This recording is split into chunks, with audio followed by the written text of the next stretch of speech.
前一阵啊，台南为着要防止诈骗，就推动 ATM 领钱爱甲喙暗留落来。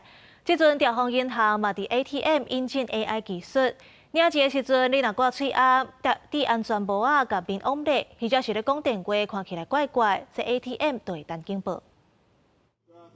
这查甫人正伫超商内底自动柜员机 ATM 一直领现金，过程中一直换提款卡，也搁一直四界看，引起正伫休假的警察注意。通报线上的警网支援了后，成功来抓到这个诈骗的车手。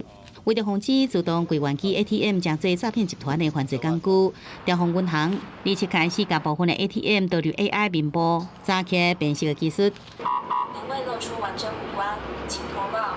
要注意，即便你伫使用 ATM 出现挂喙暗，也是戴安全帽，加面查到系统就发出警示声音。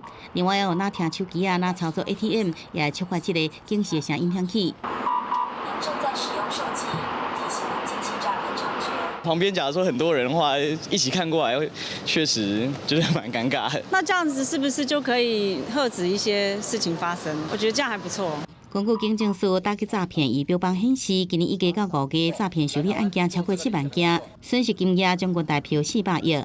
除了调方银行甲 ATM 安全机制升级，5月中台南市府伫辖区的20个热门地点也加装喙暗 ATM 辨识系统。民众伫 ATM 领钱的时阵，必须暂时甲喙暗抑个安全帽摕落来，面部五官拢会看会到，若无会出现警示声音。试办1个月个已经看到成效。透过车手在 ATM 提领的次数和金额稍微有下降的状况，那后续呢来观察看看我们的一个示范的成果。在某几个这个车子容易取款的点里头，就可能人数没那么多 ATM 里头，才做这样的配置，比较有多因素的这种方式来做一个验证，我就会比较好一点。